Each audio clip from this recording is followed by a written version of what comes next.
My son erased us. His own parents, from his life just to marry into a wealthy family. Harold and I scrimped and saved, working odd jobs and pulling night shifts at the corner store just to get him through college. The day we boarded the long-distance bus to New York for his graduation, the moment that was supposed to be the pinnacle of his life, I got a text from an unknown number just as the bus pulled out of the station. You really shouldn't come. Jason's afraid you'll embarrass him. I froze, stunned. I called back immediately, but the call was declined. I tried texting only to realize I'd been blocked. I grabbed Harold's phone. Same thing. The screen showing blocked felt colder than the wind blowing through the bus window. It hit us like a brick wall, leaving us speechless. So we went. Even if we were being cast aside, we needed to see the boy who once called us mom and dad with our own eyes. We searched for a while before spotting him among the sea of black gowns. He was in his cap and gown, smiling closely beside a pale, well-dressed young woman. Harold and I stood off to the side, sweat beading on our brows, saying nothing, just waiting for him to turn around. He did. And then he took the girl's hand, turned his back and walked away. We stood there, lugging bags of hometown treats, unable to run after him, watching their backs disappear into the crowd. A few minutes later the girl came back. She smiled sweetly, walking up to me with a cheerful tone. Hi, Mrs. Davis. I'm Madison Carter, Jason's fiancé. He's agreed to move into my home after the wedding. He'll be part of our family now. Harold frowned. Your family? What's that supposed to mean? She tilted her head, speaking slowly like we were schoolchildren. Exactly what it sounds like. He's marrying me and he'll live in my house. We stood there stunned. You've got to be kidding. We don't agree to this. Madison gave a little laugh. Jason already knew how you'd react.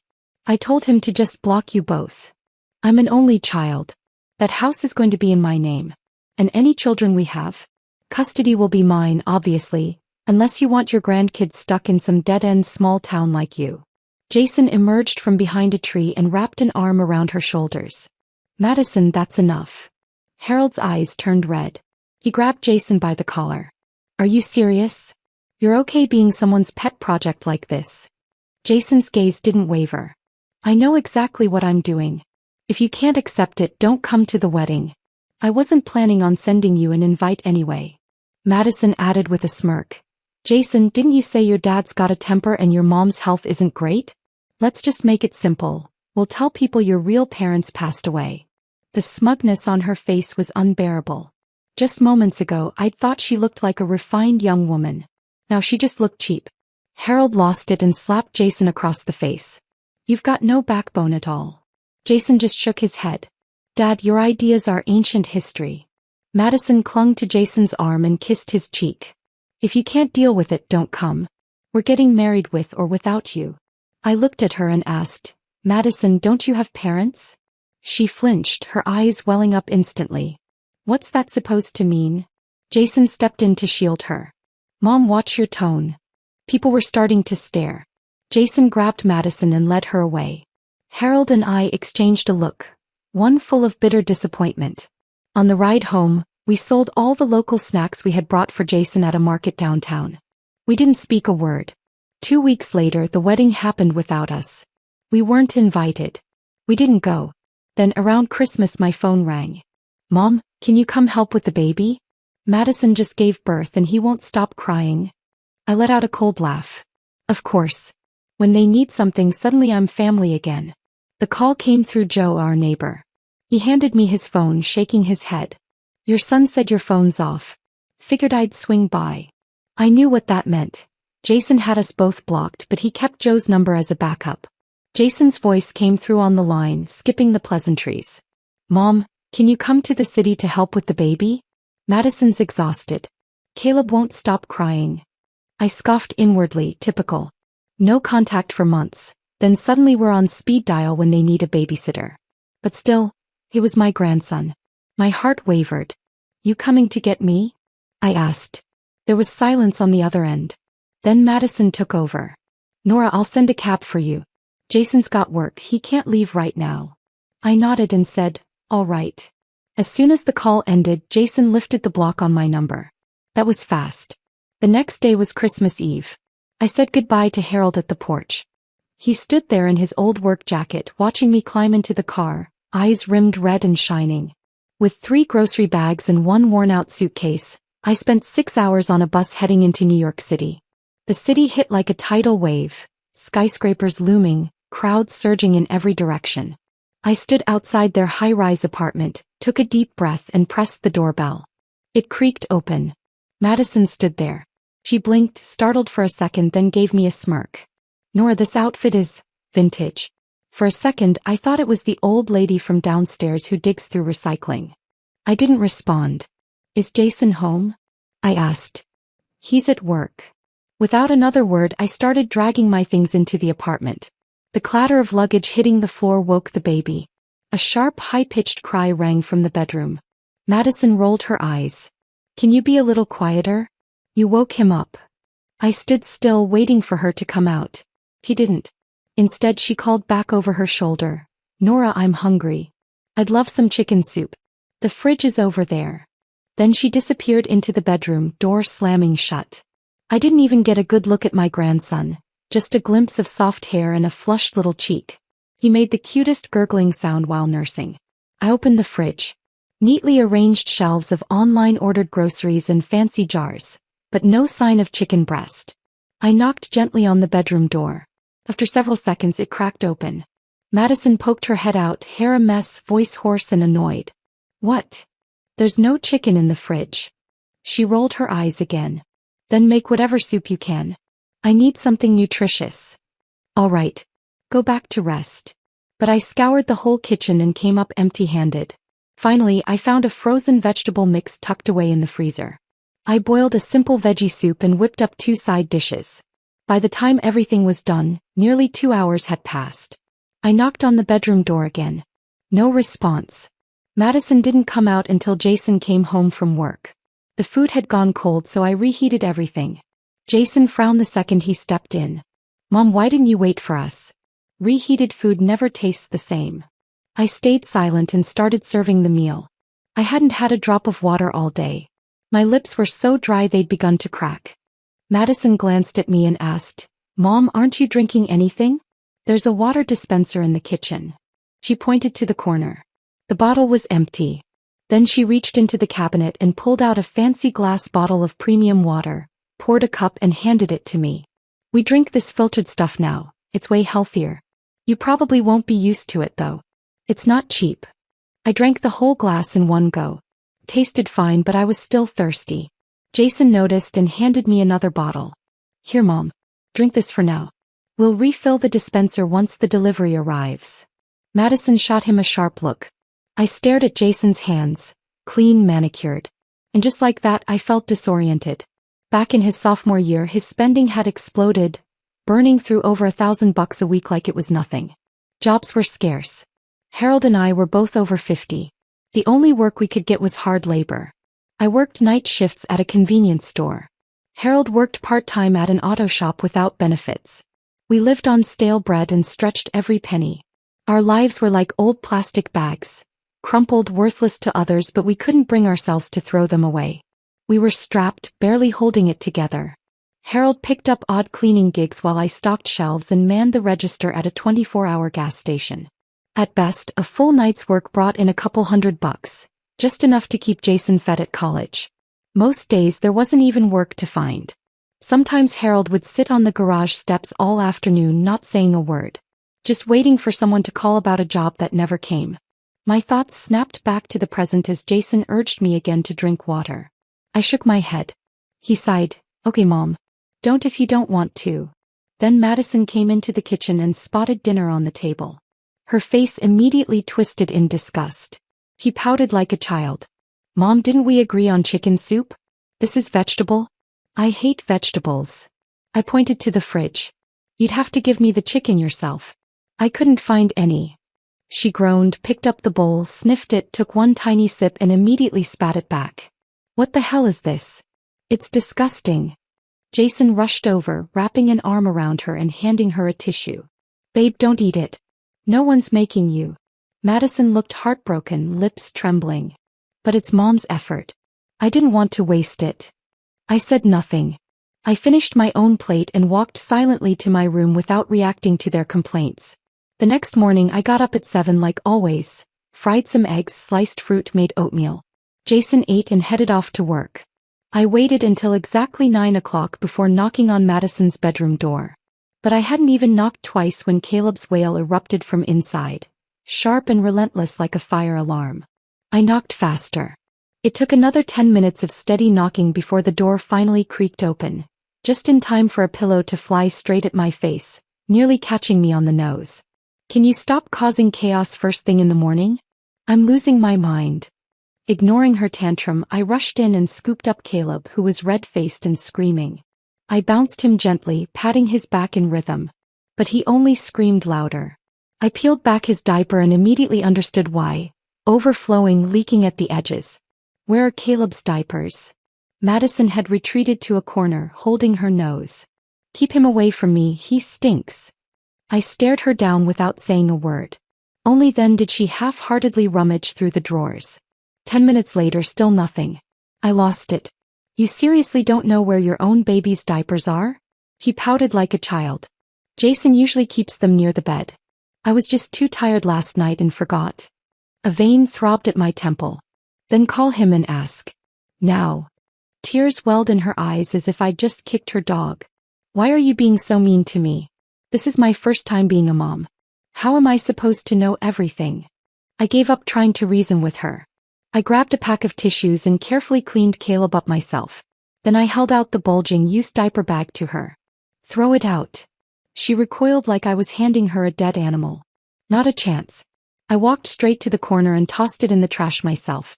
It was still barely 40 degrees outside and I didn't want the baby catching a chill. I didn't even wash my hands, just wiped them off with a napkin and went digging through drawers for a fresh diaper. Under the bed, neatly stacked, were 10 unopened packs. I changed Caleb, then handed him to her. "Feed him." She pinched her nose tighter. "No way. He smells. He needs a bath first." I clenched my jaw, wrapped Caleb tightly in a blanket, and carried him downstairs to the corner grocery store. Bought a can of baby formula out of pocket. I'd just finished mixing it when Madison strolled into the kitchen to grab some water. She spotted the bottle and her expression shifted instantly. She snatched it from the counter, voice dripping with disdain. "Oh my God, Nora, what brand is this?" She grabbed the formula can, hurled it to the ground, then stomped on it like she was killing a rat. "I've never even heard of this brand. Are you trying to poison Caleb?" Then she poured the entire bottle of formula down the sink, bottle and all. I shoved Caleb into her arms. "Then you feed him." She didn't budge. Just stared coldly and said, "Your grandson's hungry. Figure it out." "I'm not doing it." Caleb's screams became wild and ragged. Madison stood at her bedroom doorway, then turned and walked off without a single glance back. I held the baby, pacing the floor, trying to soothe him. I walked into the kitchen, hoping the chicken soup I made yesterday might help. But it had burned. The whole apartment reeked of scorched broth. And Madison? She was in the bathroom, applying foundation in the mirror, adjusting the lighting, carefully drawing her eyebrows, like the screaming never even happened. I snapped. Staring at her reflection, I muttered, "With all that effort, maybe check if your son's okay." She shot me a flat glance. "The soup isn't even that burnt. Don't be so dramatic." All day Caleb barely moved. I was uneasy. I touched his forehead, burning hot. I grabbed Madison's eyelash curler from the counter and dragged her into the bedroom. "Do you even realize he's burning up?" He blinked, flustered. I didn't want to wake him, so I haven't checked." I cut her off. "Call a car." "No. Unless you're the doctor here." Right then the front door opened. Jason walked in. "What's going on?" "Mom, don't yell at Madison, she's still new at this." I laughed bitterly. "Your son has a fever and a rash. Do you know how dangerous that is? He's dehydrated. And you're lecturing me about new mom stress? Shut up and start the car." At the ear, the doctor took one look at Caleb and immediately called for emergency treatment. His body was covered in rashes, temperature dangerously high. One of the nurses muttered under her breath while inserting the four. "This poor baby, no one's been watching him." We were there all night until dawn. Caleb finally stabilized. The doctor recommended he stay for observation. I sat at his bedside, clutching his tiny hand, my head resting on a plastic chair, and drifted into sleep. When I woke up, the room was empty. I grabbed my phone. A text from Jason lit the screen. "Mom, Madison can't sleep in strange places. You're experienced. We went home for the night. She'll pick you up in the morning." I stared at the message, seething. All I wanted was to storm into their apartment, grab both their heads and scream. "What on earth made you think you were ready to have a child?" Caleb was awake, his eyes glassy with tears but soft, his chubby fingers still wrapped tightly around mine. And just like that, something tender hit me square in the chest. I smiled at him. One of those unguarded, quiet smiles, the kind that feels like sunlight pooling on kitchen tiles through a window pane. A nurse came in to do her rounds. She checked his vitals and nodded. "His fever's gone down, rash too. He's good to go home today. But it's cold out, no more of those daily baths, okay?" I nodded. Baths. Madison had used that as her excuse yesterday. Bath my foot. She didn't even want to touch him. I held Caleb close, waiting by the bed until just past noon. That's when Madison finally strolled in, sunglasses pushed up into her hair, looking like she just wrapped up a boozy brunch in Soho. "Sorry, Nora," she said with a lazy grin. "Overslept." I didn't say a word. I walked straight past her and out of the room. We hadn't even exited the pediatric wing before Caleb started crying again. A nurse ended up mixing some borrowed formula just to calm him down. 3 months old. Crying hoarse from hunger. And it took a stranger to feed him. I nearly slapped her. Back at the apartment, the kitchen was still a disaster. Last night's dishes were still on the table. The soup had dried into black stains on the plate.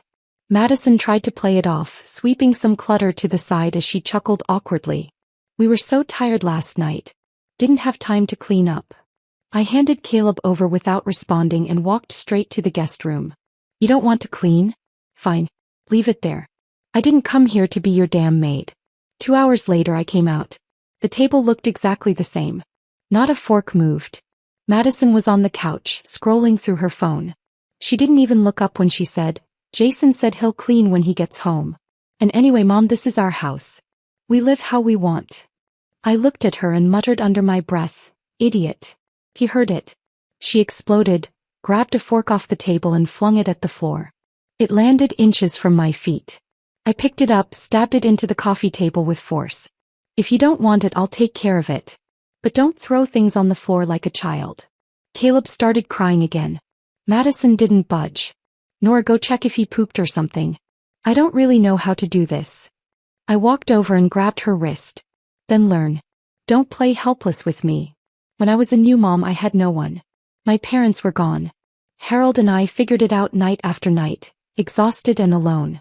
I didn't have the luxury of crying on a couch waiting for someone else to take over." Who exactly was she performing this little victim routine for? She yanked her hand back, pouting, then pulled out her phone to call Jason. "Jason, your mom's bullying me. Come home." I didn't hear what he said on the other end, but Madison turned her head, slumped onto the couch, slipped on her headphones and pulled up a video on her phone like nothing had happened. Caleb was still wailing. She turned up the volume. The last time I felt this level of disgust was when they used the mortgage money we paid to buy her wedding dress. I picked up my phone and called Jason. He declined. I'd become nothing more than a walking aim. No more. I walked over, yanked out her earbuds and grabbed her phone out of her lap. "Go take care of your son." Madison jumped to her feet, shrieking. "No. If you want to take care of your grandson so badly, you do it." I slammed my hand on the table. "Isn't he your son?" She snatched a slipper from beside the couch and hurled it at me. "You mean old witch? I thought you were here to help me. This is help." I stormed over to the front door, flung it open and shouted, "Go on. Keep screaming. Let the whole damn building hear what kind of mother you are. You want me to take care of the baby? Fine. I will. You want me to cook, clean, run this place for free? Not a chance. You don't cook. You don't feed him. You haven't written me a single check. And your precious husband, my son, hasn't sent a dime to this household. Do you both think I was born to serve you?" Madison charged forward, slammed the door shut with her shoulder, then collapsed onto the floor, screaming and clutching her head. "I don't care anymore. I'm done. I don't want to be a mom. You can't make me do this." I laughed bitterly. Walked up and grabbed her arm. Then why did you have him? No one forced you to give birth and dump him on someone else. He kicked her legs in the air like a toddler mid-tantrum. Jason takes care of him when he's home. Ask him. It's not all on me. I snapped. Jason works all day. What do you think he's doing, journaling in his pajamas? He pouted childlike. My mom used to help. But she quit. And that's when it hit me. I was the relay baton. The replacement no one asked, just handed off. I sighed and walked over to Caleb. His little face was flushed from crying, but when he saw me, he hiccuped and stretched out his arms. I gently took his chubby hand. His diaper was soaked. After I changed him, he started squirming, fussy, hungry. His tiny hands kept reaching in Madison's direction. She lay on the floor, pretending not to hear, music blasting from her earbuds. I walked over, picked up her bubblegum pink phone and smashed it. One loud crack. Pieces scattered. The chip, the wiring, everything laid bare. She shrieked and lunged at me like a bird with broken wings. I sidestepped. She missed. Crashed hard into the floor. The thud made me wince. That's when Jason walked in. Mom, why are you always coming down on Madison? She's young. Why can't you cut her some slack? And then he pushed me. Hard. So hard I nearly slammed into the kitchen counter. I caught myself, straightened up, pulled out my phone and glanced at the time. 7 p.m. Then I looked him in the eye and without a word slapped him. Once. Twice. 3 times. I don't touch other people's daughters, I said coldly. But I still have the right to teach my own son. Madison shrieked. Stop it. You can't do this. I didn't turn around. This isn't mutual combat. This is discipline. I opened the fridge, grabbed a cold bread roll and walked back to the bedroom. No dinner tonight. Whoever's hungry can figure it out themselves. At 2 a.m. I heard the door creak open. A soft little body was gently placed in my arms. I was still half asleep but instinctively pulled him close. When I woke up, Caleb was staring up at me, smiling. So sweet, so innocent. I froze for a second, stunned by how pure he looked. On the nightstand sat a handwritten note. Jason's handwriting. By the time you read this, we'll be in Miami. Just a 2-day trip. Don't worry, I bought Caleb's formula. It's on the dining table. No need to worry. Jason. I took a photo of the note and sent it to Harold. No caption. Jason and Madison had ditched their infant son and gone on vacation. They think they can just walk away? Not on my watch. I stood in the kitchen, shaking formula into a bottle, muttering under my breath. They want to play the carefree parents? Not happening. That evening, Harold arrived, lugging bags full of groceries. Dry-cured ham, nuts, string cheese, and my favorite, salted cashews. He was drenched in sweat, breathless as he set everything on the counter. I poured him a warm glass of milk and set it by his hand. He looked at me, eyes tired, but said nothing. Just drank. Remember how Jason looked when he was on formula? I asked. Of course I remember, he sighed. Back then, 1 can was $25 and I barely made $2,000 a month. I nodded quietly. He went through 4, sometimes 5 cans a month. We couldn't even afford meat. Harold looked out the window. His voice dropped. I was working heavy construction. One time I almost fell off the top floor. If Tom hadn't grabbed me, he shook his head, I probably wouldn't be here. I reached over and held his hand. The wind rustled the branches outside. Pale sunlight scattered across the floor in broken patches. Then Caleb let out a soft coo from the nursery. He was in the crib, reaching up with tiny fists, smacking his lips, hungry again. I stood and went to mix his formula. Harold stood beside me for a while. Then, in a low voice, said, "We worked like dogs all those years. Not for luxury, just hoping he'd remember we did our best." I paused, didn't turn around. Just swirled the bottle gently in warm water. "He's hungry," I said and gave him half a bottle. He sucked at the bottle greedily with little grunts, like a thirsty animal sipping at a pond, tiny, desperate gulps of comfort. Sometimes I wished he could stay this small forever. Protected from the ugliness of the world. In a strange way, having him around softened the disappointment Jason left behind. And Madison, despite all her nonsense, I couldn't help but wonder if Harold and I could somehow fix this mess. 2 days later, I sent Jason a message asking when they'd be back. Walked. That notification, cold and final, hit me harder than I expected. I blinked, then felt tears drop fast and hot. Harold walked in, saw me, and wrapped me in his arms. Don't cry, sweetheart. You've still got me. As for Jason, pretend he was never your son. You should block him too. I sniffled, nodded, and pulled out my phone. Walked. As my finger tapped the screen, my mind filled with flashes of Jason's childhood. His bright baby smile. The first time he stood. His first award. Singing off-key in the living room. All those memories, sweet, bitter, loud, quiet. Gone. I collapsed sobbing in Harold's arms, so hard I couldn't breathe. My vision went black and I fainted. Harold panicked. He kept patting my back, whispering, "I'm right here, Nora. I'm here. Always." 2 days later, Jason and Madison finally returned. She waltzed in wearing a beige maxi dress, oversized sunglasses that swallowed half her face, and heels that clicked like she was walking a runway. Jason followed, stretching his sore muscles, but his face was glowing with vacation color. Me. I looked like I'd aged 10 years. Dark circles, deepened lines, hair an unbrushed mess. The moment they walked through the door, I handed Caleb straight to Madison without a word. Harold cleared his throat and put on his friendliest smile.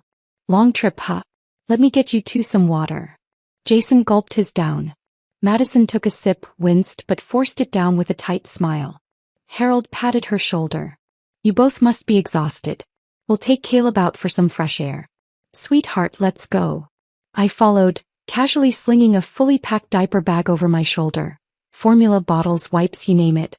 We strolled the community garden, drank our coffee in the sun, and didn't come back until nearly noon. When we returned, Jason and Madison were sprawled on the couch, barely upright. Jason rasped, "Mom, could you bring me a glass of water?" First time he'd called me Mom, that politely since college. I nodded. "Sure. Madison too, please. She prefers it at 95 degrees. Pink mug only. No paper cups." I raised an eyebrow. In the kitchen, I pulled 2 enamel bowls from the back of the cabinet, poured in some cold milk, and brought them out. "Here you go," I said, setting the bowls down. Jason took one sip, grimaced, and stared at the bowl. "Mom, I asked for water, not this." Still clipping my nails, I replied flatly, "Take it or leave it. I'm not in the mood today. If you want me to work, start paying me." He stared at me, slack-jawed, like he'd just realized the tame house cat had turned into a lion. I got up and returned to the kitchen. Glanced back.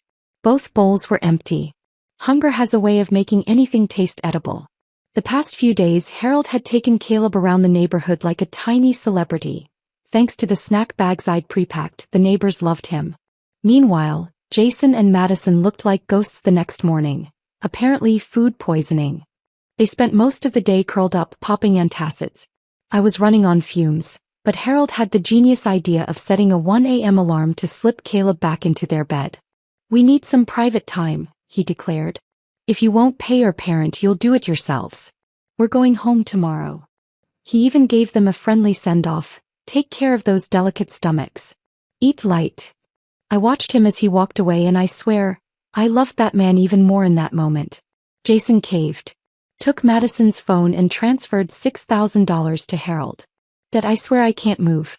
Please talk to Mom." Harold strutted back into the apartment with Caleb and gave me a cheeky eyebrow raise. I gave him a thumbs up. "You're incredible." He grinned so wide his ears nearly twitched. "Tomorrow we're going to your favorite restaurant." The next morning we set out with Caleb. Madison blocked the door, refusing to hand over the keys. "I'll be home all day. I'll open the door for you later." I didn't trust her for a second. Packed extra diapers and 3 days' worth of formula, just in case she disappeared. I carried Caleb's bag. Harold carried Caleb. One each, and off we went, full of optimism. The restaurant smelled divine. I was drooling before we even sat down. We ate until we were sweating. Changed Caleb in a public restroom. Picked up groceries on the way back. By the time we got home it was 8 p.m. Door locked. We rang the bell. 10 times. No answer. Just as I was about to try again, our neighbor cracked open her door. "Come on in. I think they went out." We waited until 11. Then Harold glanced at me and called a locksmith. Thunk. The door popped open. He installed a brand new lock right after. They don't treat us like family, so why should we? Once Caleb was asleep, we acted like nothing had happened and crawled into bed. At midnight there was furious knocking and pounding at the door. I was feeding Caleb and didn't even flinch. Went right back to sleep. At 7 a.m. I opened the door. No one was there. They'd vanished, probably off to a hotel. Later my green bubble app pinged with new friend requests. Jason. Then Madison. I clicked through each one. Walked. Just like they'd done to me. That night the doorbell rang. Jason stood there holding a box of blue cheese. Mom, I brought your favorite, blue cheese. Thought you might want something bold. He even bowed his head in apology, trying hard to be sweet. You always said you liked the strong flavors. I took the box and passed it to Harold to unwrap. He peeked inside and groaned. I'm not touching that stuff. Jason picked up the knife and, with ease, sliced through the wedge of blue cheese, handing me a piece like it was some sacred offering. Madison leaned in too, snatching a piece and tossing it into her mouth before I could say a word. I smiled. If you're going to eat it, pay up. This is a gift from my son after all. The second I mentioned money, Madison's tears came on cue, like water from a busted pipe. I don't have money. I'm pregnant and unemployed. Where am I supposed to get money? I didn't flinch. I reached out and pinched the soft roll of flesh at her waist, my voice steadier than her weepy act. Didn't you claim to be rich? Cut the performance. Do I look stupid to you? Sensing trouble, Harold swooped in like a middle-aged peacemaker, cradling the cheese like it was a newborn puppy. Nora, please have some respect for Madison.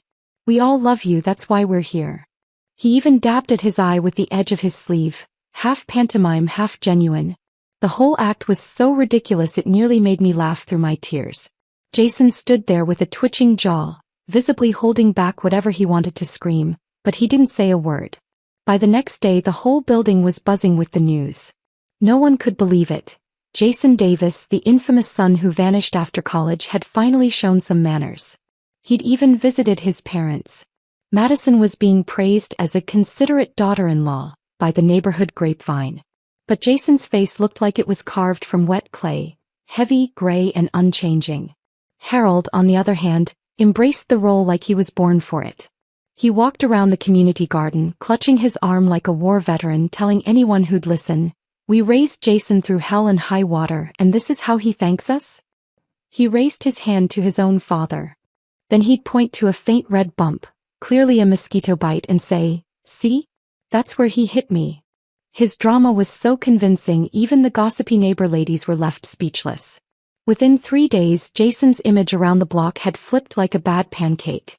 That's him, Davis's son.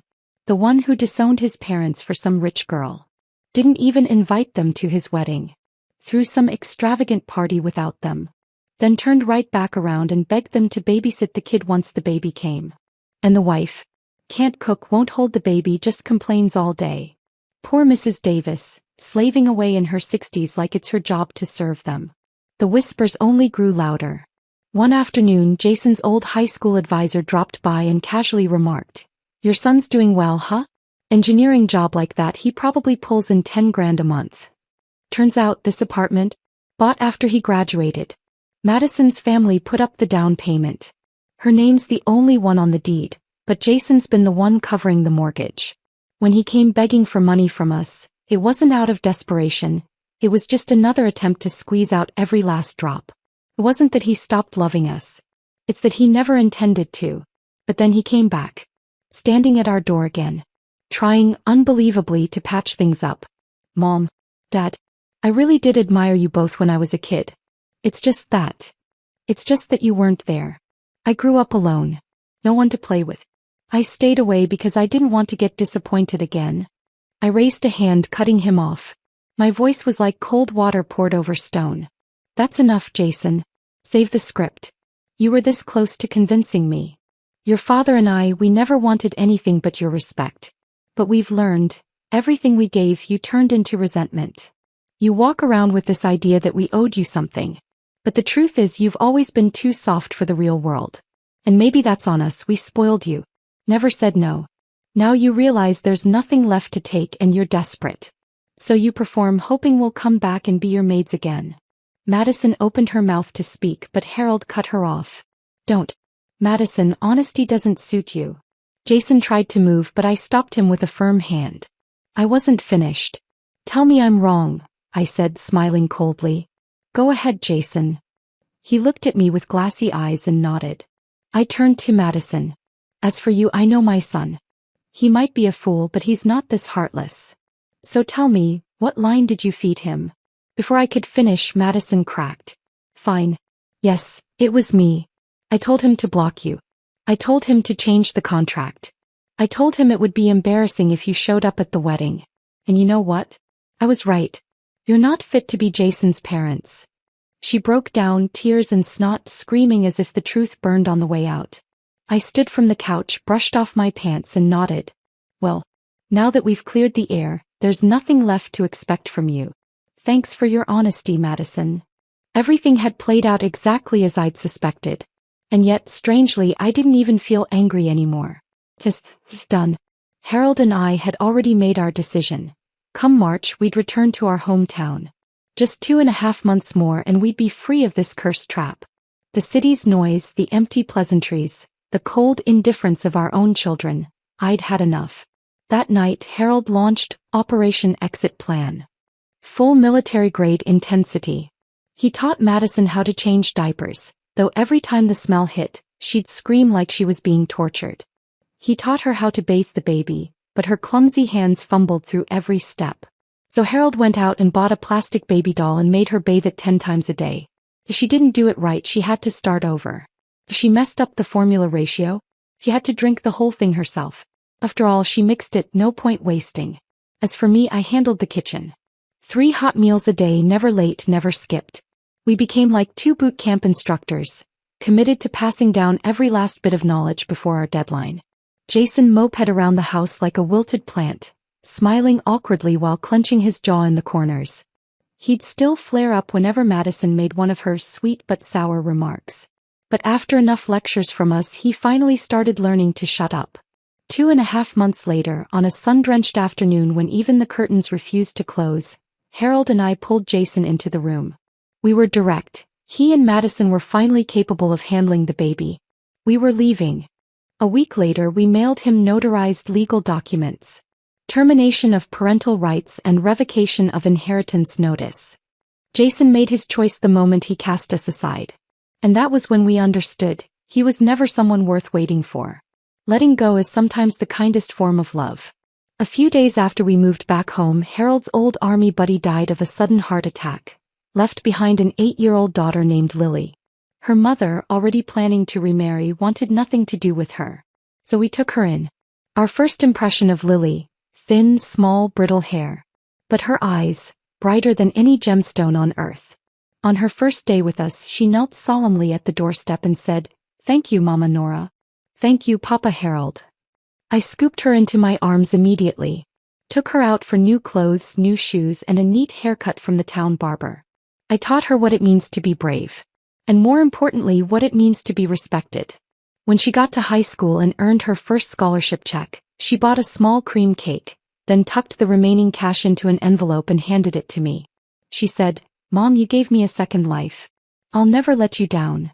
I nodded through tears. "Good girl. I'm proud of you." For college, she got into the top public university in the state, only a 30-minute drive from home. The night her acceptance letter arrived, Harold got drunk and kept saying over and over, "My daughter's amazing. Absolutely amazing." That night, watching him, I saw a glimpse of who we used to be 15 years ago. We don't talk about Jason anymore. Last we heard, things weren't going well. Caleb was acting up at school. Jason would scold him once. Madison would cry 3 times. Their home was chaos, so much so that Jason started staying late at work just to avoid going home. Now they're apparently headed for divorce. Word is, Jason had an affair and fathered another child. But he doesn't even like the baby, and the whole mess has turned into a disaster.